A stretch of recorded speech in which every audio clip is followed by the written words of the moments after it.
Good morning. Morning.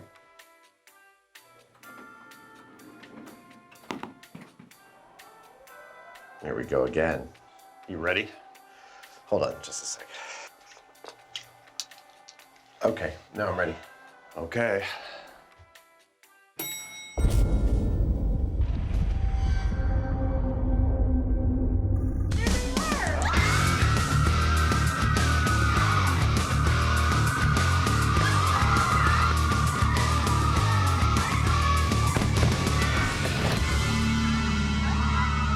Weird, isn't it?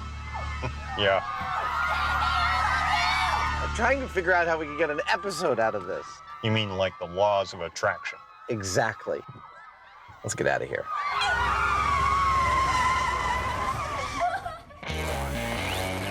Take a deep breath and strap in Chest bump. It's not happening. for some sexy science How you doing? to find out what turns us on. Good and sweaty. Sweat, blondes, money, and more. Whoa. Hey, eyes up here, huh? The team is turning up the heat. I can't stop looking at him. Welcome to the MythBusters Hello, angels. Laws of Attraction Special. Who are the MythBusters? Adam Savage I don't know anything about no pig. and Jamie Heineman. What could go wrong? Between them, more than 30 years of special effects experience. Together with Tori Belleci, Let's chop this car up! Brett Imahara, Nothing just touched me! and Carrie Byron. Put your pants back on. We got work to do. They don't just tell the myths, they put them to the test.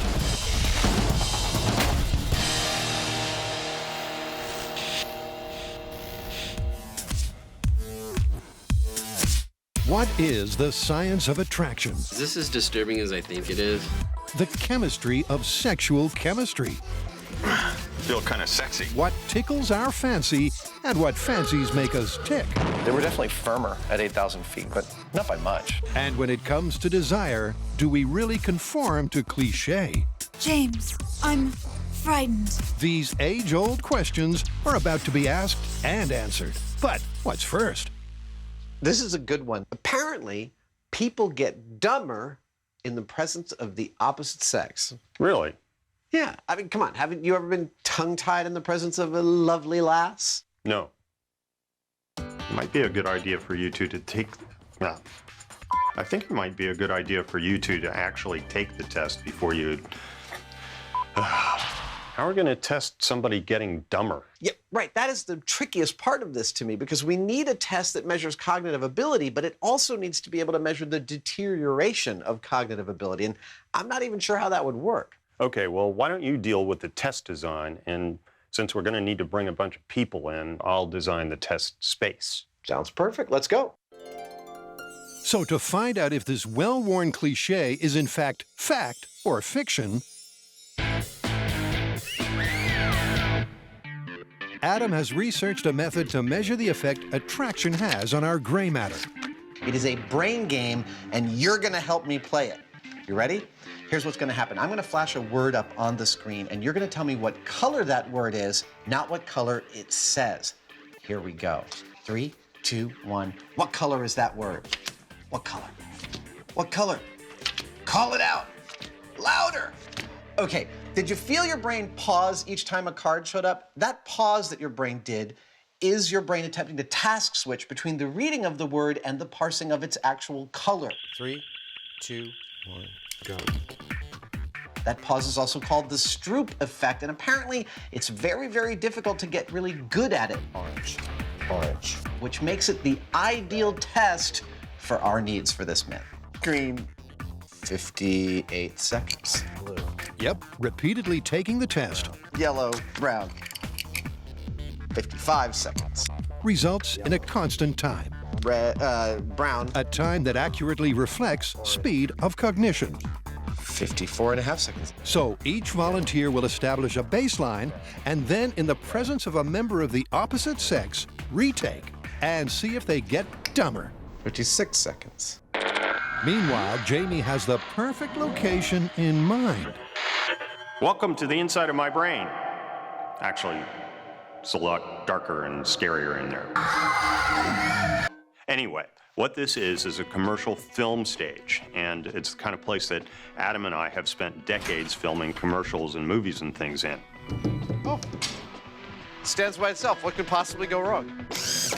And as such, it's the ideal space for us to build our set for laws of attraction in. Ow! The experimental space itself Whoops, whoops. is purposefully sparse. All the comforts of home, if home is a interrogation room. A room with a computer station rigged for some secret squirrel observation. Awesome. We'll be monitoring the testing from behind this two-way mirror with all these cameras. But I don't know why I'm whispering, because We'll be watching the whole experiment via a remote camera feed. Here, we're far from the experimental space, and we can totally talk normally. Oh. You have to stop doing that. Now, what about the delectable distractions? Meet cute couple Allie and Sean. Remember, this whole story hinges on a person's cognitive ability when they are around the opposite gender versus around the same gender. So we've hired a pair of actors to be present in this room while the tests are being taken. Cool. Sounds good. Let's do it. So first up, the baseline. Hey, how you doing? Following 3 minutes of small talk, Are you originally from San Jose? 10 volunteers will take the test twice, Okay, we're ready to start the test. with an actor of the same sex in the room. Let's go. Brown, green, yellow, pink. Can't get over how fast he is. Green, red, blue, brown. One of those young, fresh brains. it should be hysterical to see that same kid with Allie in there, and he's like, Great. I'm fascinated. And so Adam and Jamie settle in, Green, yellow, pink. noting numbers and adding averages for the guys, Brown, yellow, green. That is a big red beard. you could hide a pistol in there. and then the girls. Hi. How are you? Good. You just grab a seat right there. Yellow, blue, brown, blue, green. I'd like to take a little break in the testing right now to call out a phenomenon. This happens when one of our test subjects get thrown by one and they do this. They go, blue. Black. Literally, they blink their eyes, shake their head, and open their eyes again. Brown, Green. Red. pink, yellow, I dub this reset face. blue, brown, yellow. With that, the control is complete. And here are the numbers to beat. So, will our attractive actors distract and thus subtract from our testees' times? All right, let's bring in the first test subject for Sean. Yep, it's time to heat up the action. Hi. How are you? Good, how are you? Good, good. I'm Sean. Really nice to meet you. Amy.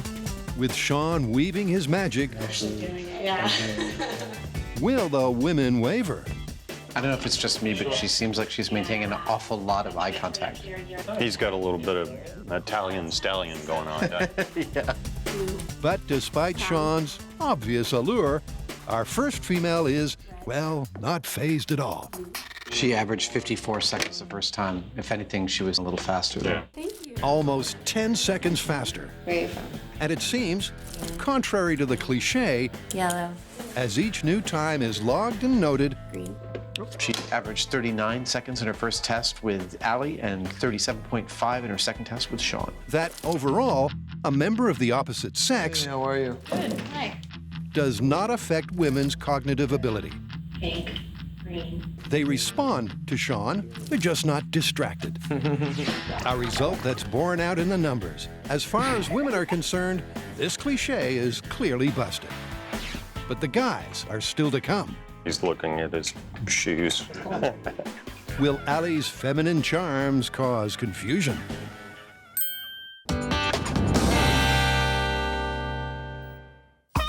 Up next, Cary, Grant, and Tori put the bust into MythBusters. All right, so laws of attraction, what have we got? Now, this myth comes from the service industry. They say that if a woman can augment her female profile, she can significantly increase the amount of gratuity she receives. You mean bigger breasts equals bigger tips? Yes.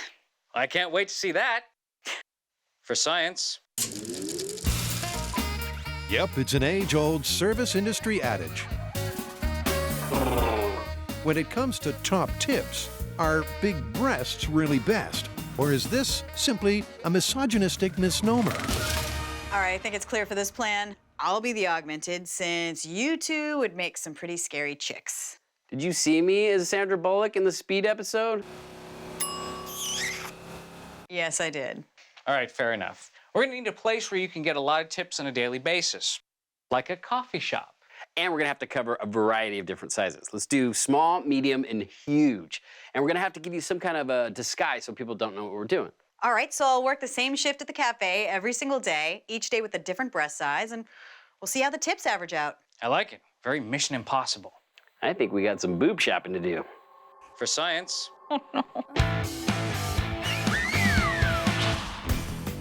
So it's off to the boob shop. Let's get to the boobs. Carrie and her more than willing assistant go. To test the myth that men will give a bigger gratuity for women with bigger boobs, We're hunting for boobs. I've come to the Piedmont Boutique in the famous Haight-Ashbury district of San Francisco. Hi. Hi. What are we looking for? Boobs. They've come to the right place. With a great range in prosthetic augmentation, I think they look great. Chest bump. It's not happening. it's not long before Carrie and Co. Look at me in the eyes. Stop looking at my boobs. I have bigger ones. are ready for experimental action. Just the place? Yeah. To test the myth, we're here at Cafe Roma. Now, it's not just a regular cafe, it's an actual roasting house. And it's in the middle of San Francisco, which is perfect because we're gonna have a great sample size for this experiment. Now, while Carrie is working the counter, Grant and I will be watching the whole thing play out through this elaborate surveillance system. I got cameras all over the place. I got one there. I got one above Carrie. I got one here. Tip cam. I even have one over here. All these cameras will lead back here to these monitors so Grant and I can watch the whole thing in action. It's like a police stakeout. Hey, there's Carrie. So I don't get recognized. I'm gonna change my appearance slightly. Now, I'll be working the same shift every day. I'll be wearing the same clothes every day. I'll be wearing the same wig and contacts every day. The only thing that's gonna change is my breast size. She's simply irresistible. Wow! You look great. Unchanged in the bus department, Carrie's ready for her first shift. But how are they going to keep score? So this is our super secret stealth tip jar. All right, Carrie is in place. Here's how it works. When we see that a man has put a tip in the jar, we'll move the lever one way, drops it into one compartment. When a woman puts a tip in, you drop it the other way so that they're held separate. We're gonna count out the first 80 men.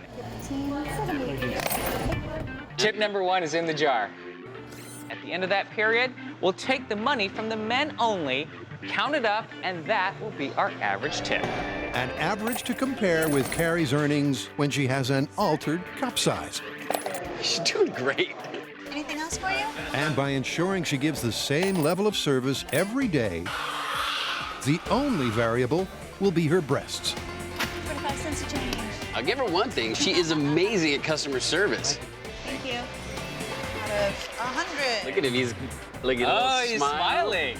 One thing's for sure, the male customers are enjoying her natural charms. Thank you, sir. Very much. Make that gold.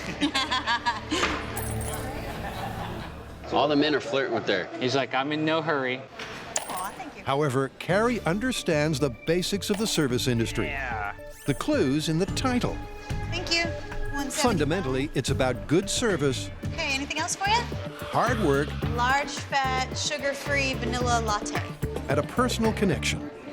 I used to work in a cafe in college, and I totally forgot the energy level it takes to constantly interact with the public. I am exhausted. They work hard. Man, I always thought a stakeout would be a lot more exciting than this. But the nicer you are and the friendlier you are to people, it makes them tip more. It's definitely an attitude situation. Carrie's clearly nailing her role, and her disguise Hey, we know him. is working spectacularly well.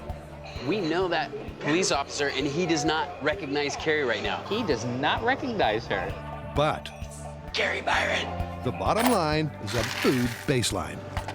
It's a good day. And with the male tips separated, totaled, and tallied, what have we got? All right, you made $72. Woohoo! 80 customers, that's 90 cents per customer. Good job.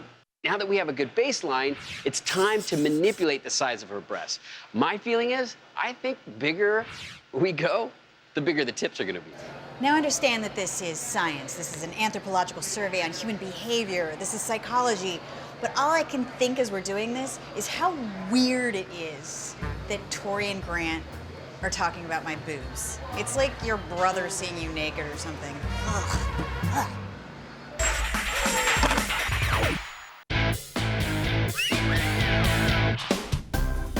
Adam and Jamie are pulling strings. Blue, yellow, red. I love watching this remotely. It feels like we're actual scientists. And delving deep into human behavior. And they have one final law of attraction question. When there's a woman around, do men really get dumber? Look, I'm a man. I have only one vantage point on this subject, and it's decidedly anecdotal, but I think it's a real effect, and I think we'll be able to see it. It might have even happened to me once or twice in my life. So in comes our alluring distraction, and in comes our first guy. Hi. How's it going? Good. Good. Just grab a seat right there, please. After Allie's attentions, Have you ever done any experiments like this before? Sort of. When I was in elementary school. will his mind wander? Go ahead and conduct the test. Blue. Pink. His first round average was 58 seconds, and when the times are tallied, Test number 1, 1 minute, 8. an average of 65 seconds means he was slower by 12%, meaning the first result is very promising. Hi. Good, how are you? And one supported, in theory, by evolutionary psychologists. Are you from San Francisco? No, Sacramento. Oh, okay. Men in a state of reproductive focus are supposedly cognitively impaired. 2, 1. Pink, yellow, brown. Quite literally, their brains are on other things. Blue, brown. But for test taker 2, when the timer starts, his discomfort evaporates, and he beats his first round average by 20%. And as the remaining volunteers are wheeled through, He was faster. Yeah. That's far out. the first slower test seems to be the exception. Maybe Allie actually is exciting people rather than, distracting them. And not the rule. Green. But there is an overall behavioral pattern. The guys were noticeably more on edge in the presence of our attractive female proctor. They were checking out their feet, they're looking at the corners of the room, they wouldn't make direct eye contact with her, and yet they were sneaking furtive glances in her direction.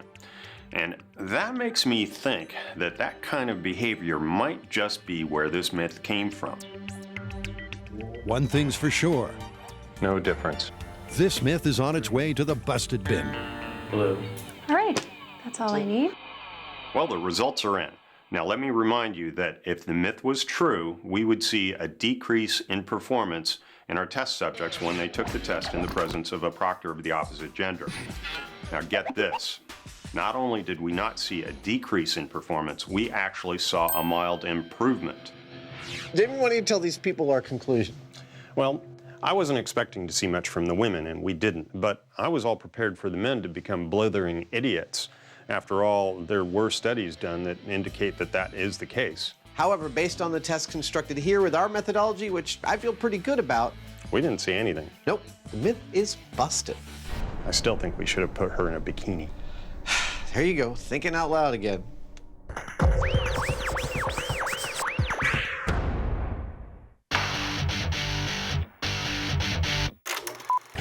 Carrie, Grant, and Tori are whipping up a controversial storm in a D-cup. And focusing on the classic allure of the cleavage. I'm back to work my shift at the coffee shop. Now we're testing the myth that you get more tips when you have bigger breasts. You made $72. So I'm going with the smaller version today to see if maybe I get tipped less. Now, bear in mind that Carrie looks exactly the same, except that her bust is taped down so that she's 2 cup sizes smaller. What's my prediction? Actually, I think it might make a difference, and it's gonna be a little bit less. A large coffee. It's a busy morning today. Thank you, sir. Very much. When Carrie was in her normal state, she had 80 male customers, and she was averaging 90 cents per customer. Thank you. Oh, there you go. We got a tipper. Now she's flattened her chest. Now, if there's any truth to this myth, we should see a decrease in the average tip. Whoa! That dude just dropped a huge tip. Wow. Look at Carrie's big old smile. With Carrie once again a whirlwind at the coffee counter, Thank you. she turns on the charm and gives it everything she's got. Working hard for the science. Very much. So hard for the science. Until she meets the 80 guy quota. She looks like she needs a break. Yeah. Question is, does what's up top affect the bottom line? Nice work, Carrie. You did great out there. 71, 72. We got the exact same amount of tips. What? I did all of that and we got the same result? She made exactly the same amount of money as when she had her regular chest size. I mean, within $1, which is statistically identical. This myth is on the road to being busted. On the road, but not over the line, because there's one last breast test to go. Today is Triple D Day. Today, Carrie is sporting a Triple D bra size. Is she gonna get bigger tips? We're about to find out. Whoa, you feel that? I think she's coming.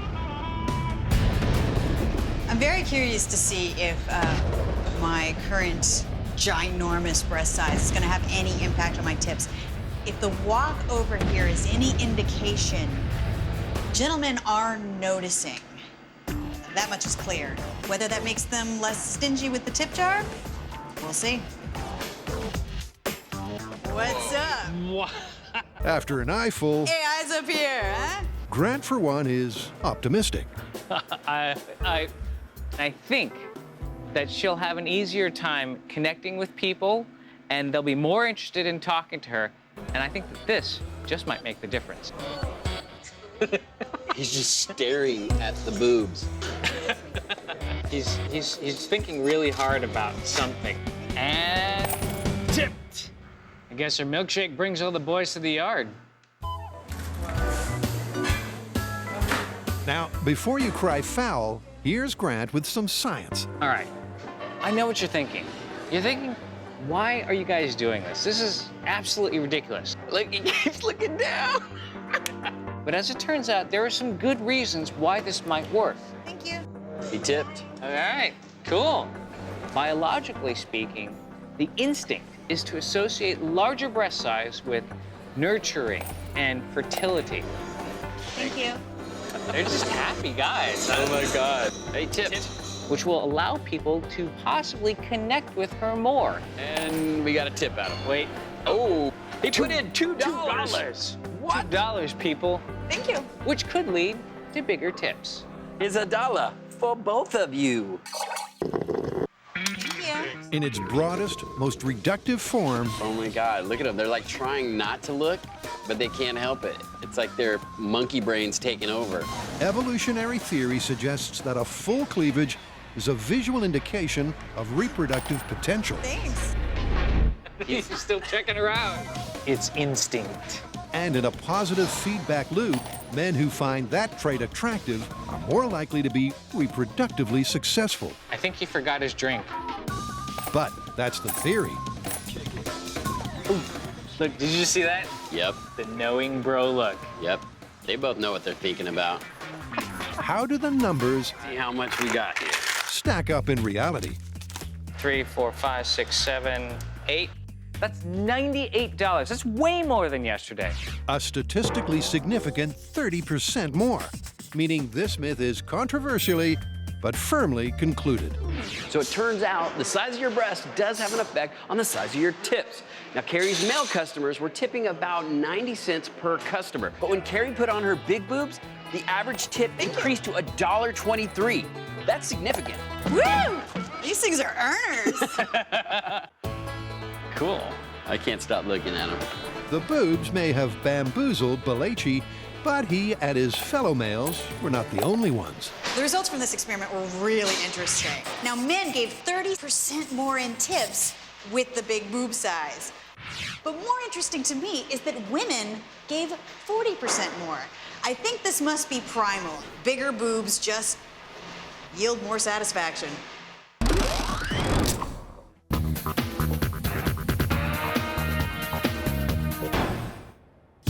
Hot on the laws of attraction trail, what's up next? Well, I've always been dubious about the claims of these pheromone sprays that are supposed to make one irresistible to members of the opposite sex. Why do you need a spray for that? Well, look, not everyone expresses all their emotions through their scent like you do, Jamie. There are some people that want some extra help, and these products apparently fill that void. Sounds like something we should test. That's exactly what I thought. Pheromones are airborne molecules that elicit a reaction in members of the same species. The most potent known to science are aphrodisiacs found in the saliva of male boars. But although a human sex pheromone has yet to be definitively discovered, the internet offers a plethora of canned chemistry that will make you irresistible. Or will it? To find out, Awesome. Adam has built a carousel of smell. And here's how it'll make sense of supposedly sexy scents. I present to the world my 10-chamber double-blind T-shirt smelling device. 10 chambers, each sealed and isolated against the smells of the outside world. Each one will contain a T-shirt. Some we've worked out in, some from the store, some with pheromones sprayed on them. Each one will also be bathed in a bath of food-grade nitrogen to keep the smell fresh and to keep our sweat from going rancid. The contestant will simply push a yellow button, smells the scent that comes out of the tube, pick their favorite of the 10, put a poker chip in that box, and go on their merry way. At the end of the test, we count up the votes and declare a winner. And so it's on to location, where Adam and Jamie Oh, look at that. load up the love truck with their whiff wheel.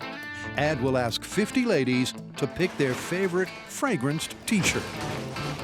All right, I'm ready. These pheromones may work on their own, or they may only work in concert with human sweat. Hopefully, this experience on the treadmill will be better than my last experience on the treadmill. Oh! Jamie and I are gonna walk on the treadmill long enough to generate a bunch of sweat onto a T-shirt. Get this shirt good and sweaty. And put it into our machine. Then we're gonna do it again, get a T-shirt good and sweaty, and spray pheromones on it. This is the leading brand of male pheromone spray, to see if that makes a difference. All of that is going to be smelled by our volunteers. With the eau de sauvage and pheromone combo locked and loaded,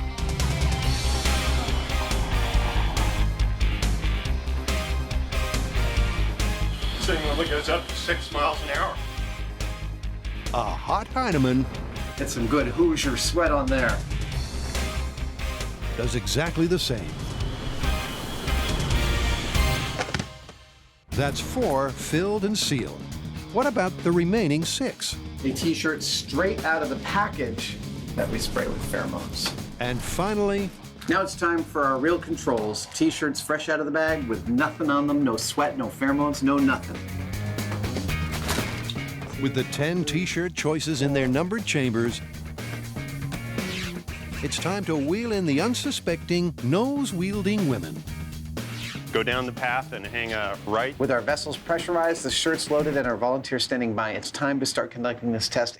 I'm gonna ask you to smell 10 t-shirts for me. My prediction is that we're not gonna find anything. You're gonna reach down and pull this up to your nose and push the button and smell what comes out. I think that the whole pheromone thing, the whole industry, is snake oil and malarkey. Whichever one is your favorite, take a poker chip and put it in that box. So I agree, I am starting this test with a little bit of bias. Right. Sounds good? Sounds good. All right. But I think we're gonna see a relatively random distribution around this ring, except for people who specifically don't like the smell of me or Jamie sweating.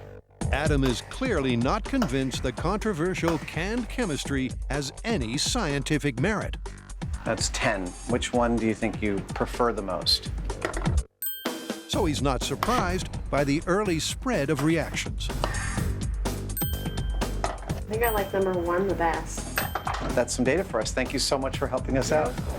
Well, we're about a dozen people in so far. I like number 10. Number 10, excellent. I have to say, I'm not noticing any pattern to what they're preferring. Probably number 1. Number 1, okay. It's all over the map, but we'll wait till we count the data when we're all done. But as the test progresses, next! An interesting choice. Number 8. For interesting reasons. 8. What was it about it? I don't know, it just smelled soothing. Very interesting reasons. I picked number 8, basically because it smelled a lot sugary. Significantly recurs. 8, because it smelled like my boyfriend. Adam's sweat, combined with the pheromone, is apparently an okay bouquet. Next! However, for some, I picked 4 because it didn't really smell like anything. They were kind of like strong and awkward. the pheromone sprayed samples I want to taste. are the most repulsive. I picked 6. It was the least unpleasant smell. Next. Dude, that's it. That's 50. We're done. Well, I guess it's time to go count some chips then, huh? Let's go do it. Yep, with all 50 smellers having sniffed the whiffs, here's how it breaks down. And there's one figure that reeks off the page. So, you crunch the numbers, what do they say? Yes, the results are in, and I have to say they're kind of weird. Don't get overly technical on me. Weird how? The test subjects showed no particular preference for the pheromones, except for in the case of one shirt. Which shirt? That would be your sweaty, pheromone-laced shirt. 38%. Wow. Nice. Yeah, well, don't let it go to your head, because a large number of people were strongly repelled by that very same shirt. And then on top of that, many chose the control shirts just because they were the least offensive.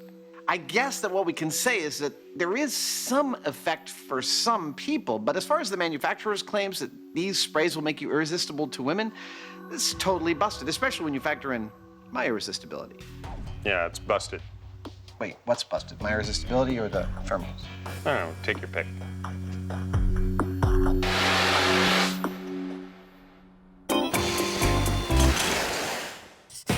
Up next, Loveonomics. Does wealth really woo women? All right, so from one offensive cliche to another, women are attracted to men with money. All right, how are we gonna test this? All right, so let's get a group of women and ask them to rate a man's attractiveness, but the only identifiers we give them are name and occupation. That's great. And then we'll show the exact same pictures to another group of women, but this time changing the men's occupations with higher salaries and see if that increases their allure. I like it. On the surface, the myth sounds offensive, but the stereotype and science suggests that on some level, women look for a mate who's successful. What's your name? Question is, in a modern, enlightened society, do women really still judge potential partners as providers? Consciously or otherwise, does money matter? Well, the team is all spruced up to find out. So to test our laws of attraction myth that women are more attracted to wealthy men, we've come to the Roxy Theater in San Francisco, California. Welcome to the MythBusters Laws of Attraction Experiment. And we're going to show 2 sets of 50 women 12 pictures of various men and ask them to rate the men on their attractiveness on a scale of 1 to 10. 10 being the highest score for super duper hot. Now, each of these photos will have a name, an occupation, and where the person lives. And this is all we're gonna give the women in order for them to judge their attractiveness. And remember, it's for science. Both sets of slides will be exactly the same, but for the second group of women, we're going to take half the men and change their identifiers. We're going to give them more lucrative careers. Let's begin our experiment. Now, for this myth to be confirmed, their scores should go up. All right, let's see the first slide.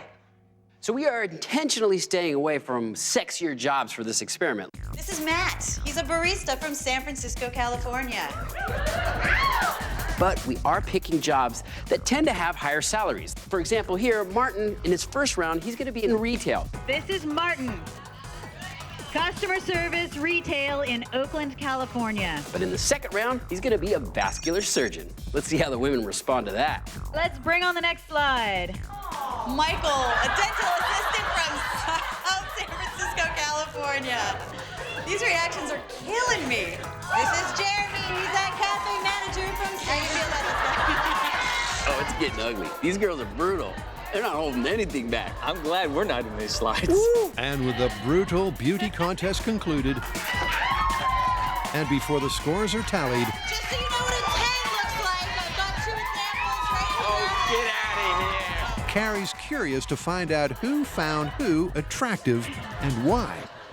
I gave him a 7. He's very, very attractive. I love his smile. I love his eyes. And he takes care of himself. What's clear is that many factors go into each score. He looks a little bit like my husband. And the mix of influences differs on an individual basis. There's straight-up looks, I absolutely love his eyes, and his hair just has that like windblown look. grooming, I just think it's not that bad. I mean, if he got a haircut. age, Like, I'm 18, so he's way older than me. and entire imagined personalities. He seems pretty grounded. He doesn't seem too into himself, but he doesn't seem careless as well. How can you get that from this picture? I'm just curious. But the key question in round 1 is, What was the score you gave him? I gave him a 4. And how come? did a perceived lack of affluence influence the scoring? I just think he's too old to have a retail job. He's a handsome guy, but it definitely lowers any attractiveness. And for some women and some job titles, it clearly did. I would like to date someone that has more drive and determination to get farther than an entry-level position, and frankly, he can't afford to support himself. Yep, for some women, finance is a factor, a significant factor. This was interesting. It's a very lively crowd, and they had some very strong opinions. All right, so you gave Martin a 2. How come? I believe I even heard the phrase, "That is a job of a man-child." I think that when you get a bunch of women together, they get real honest. It does help. He has a good job, and I'm going to need a lot of money to fix it. It'll be interesting to see how this pans out. Yep, when all the numbers are in, will this anecdotal commentary be statistically quantifiable? Well, thank you guys for participating in our Laws of Attraction MythBusters experiment. Or is it just part of the mix and, as a cliche, over-exaggerated? In round 1, these women gave this group of men an average score of 56 out of a possible 120. But now in round 2, we're going to increase the salaries of some of the men. Now, if there's some truth to this myth, we should see an increase in the average score. With 4 attraction laws tackled, are there any more?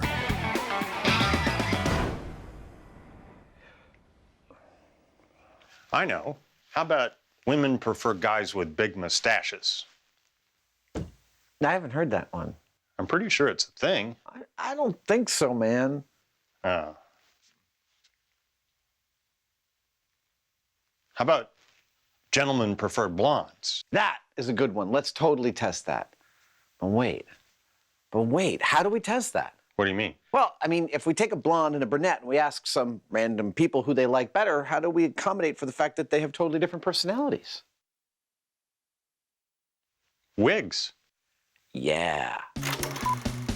Ever since the eponymous Monroe movie, the concept that blondes get the boys has been a cultural cliche. I'll tell you more about it in the morning. Question is this follicular fable fact or fiction? So how do you want to get wiggy with this one? Well, I think it's pretty simple. We set up something like a speed dating scenario so the men can express their preference, but we'll have wigs of different colors which will swap out systematically throughout the test, thus eliminating any bias for personality. That sounds perfect. Let's do it. So to find out if fair hair is favored, nice. Adam and Jamie hit the bar.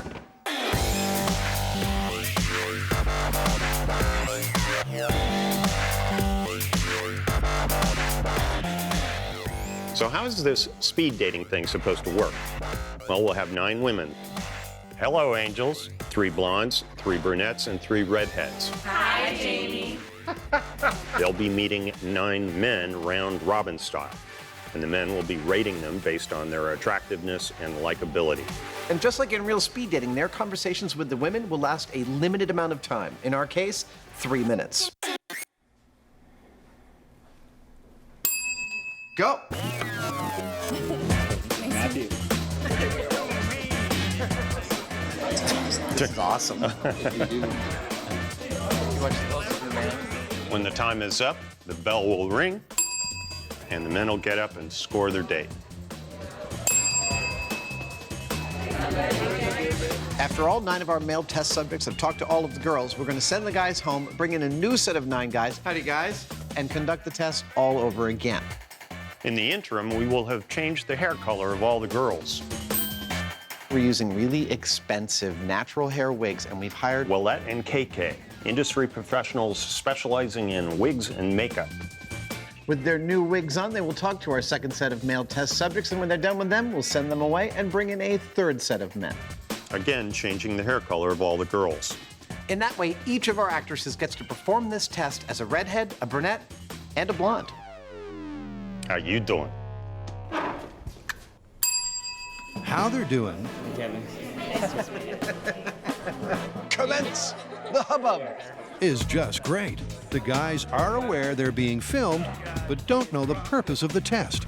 And round 1 Oh my gosh! What happened? He's showing the tattoo again. That's his move. is clicking like clockwork. It's an assembly line. A dating assembly line. As to whether we see any difference in behavior relative to hair color, I don't think we're going to notice anything until we look at the data. Yep, and with round 1 done, those numbers do in fact favor the flaxen-haired females. Their average attractiveness and repeat date scores are higher. But crucially, until the ladies swap shades and a comparison is made, this result is up in the hair. Let's bring on the next slide. Does the mighty dollar really make women hot under the collar? That is a job of a man-child. So far, the anecdotal evidence I just think he's too old to have a retail job. suggests yes. We're about to start round 2. Now, we have changed some of the jobs of some of our men. Do I think this is going to have an effect? Yes, absolutely. I think money definitely changes how women are attracted to men. Hello. Now, given what we saw in round 1, which was some very lively commentary and an average score of 56 out of a possible 120, you guys ready for this? I feel like we might see a significant increase when we change the jobs to be more lucrative. Carrie introduces the same 12 guys to an all-new female audience. But this time, 6 of them Introducing Scott. He's an investment banker from El Cerrito, California. have been given more upscale hometowns. This is Michael. He's a cardiologist from Mill Valley, California. And fat cat paychecks. With the slide parade concluded, and while the scores are tallied, Carrie gathers some opinions.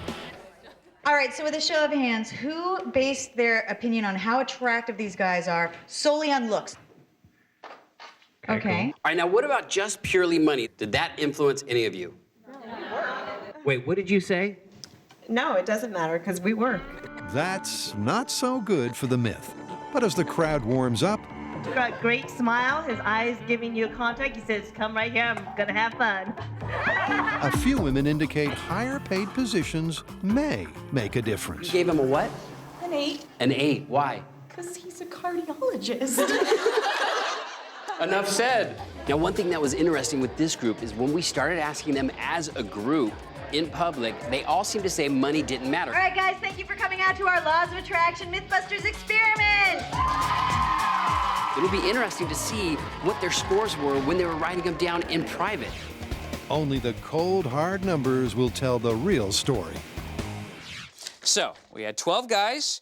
We changed 6 of them to higher paying salaries, and that resulted in a plus 23% increase in their attractiveness score. Confirmed. It's confirmed. And in particular, Martin, our retail clerk turned vascular surgeon, plus 32%. And Ian, our mortgage broker turned venture capitalist, plus 76%. You know what I really liked about this myth is that at first I was just like, ew, this is such an awful, shallow cliche.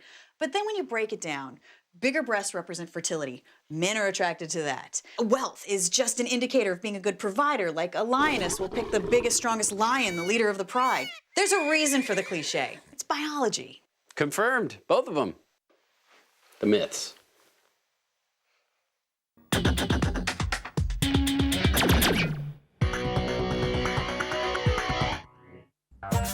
Whoa. The team is having a Freudian field day. We're hunting for boobs. With the science of sexual attraction. So, how you doing? And to find out if blondes really do get the guys. It's all under our control. Let's see what they're saying. Adam and Jamie have commenced round 2 of a speed date round robin. What did you major in? English. What's your major? Classic. Will the girls that have now switched to bubbly blonde be rated more attractive? Scientifically, is there a reason for men to prefer blondes?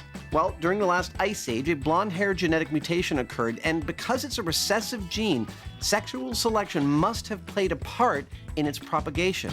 Way to go. The question is that selective bias still with us today? There's only one way to find out.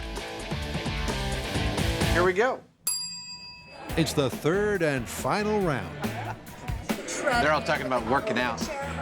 With the final follicular transformation complete. I love being able to dip in and out of these conversations. This is totally addictive. But naked and everything. A comprehensive numerical comparison. It's clear I would love working security at a casino. You took a 7-hour bus ride to get here? Is now etched in Excel. Are the results in? The results are in. What'd we get? In our Gentlemen Prefer Blondes testing, this was the result of what we got. What's that? This is TV. I can't read all that. That's all right, because I've been able to boil all this down to a simple phrase. It's a tie. It's a tie. Across all of our tests, we could not find a spike of a preference for any of the specific hair colors. Which is what we would expect if hair color was not a factor. Exactly. The myth is busted. Gentlemen do not prefer blondes. So, the team put the sex into science.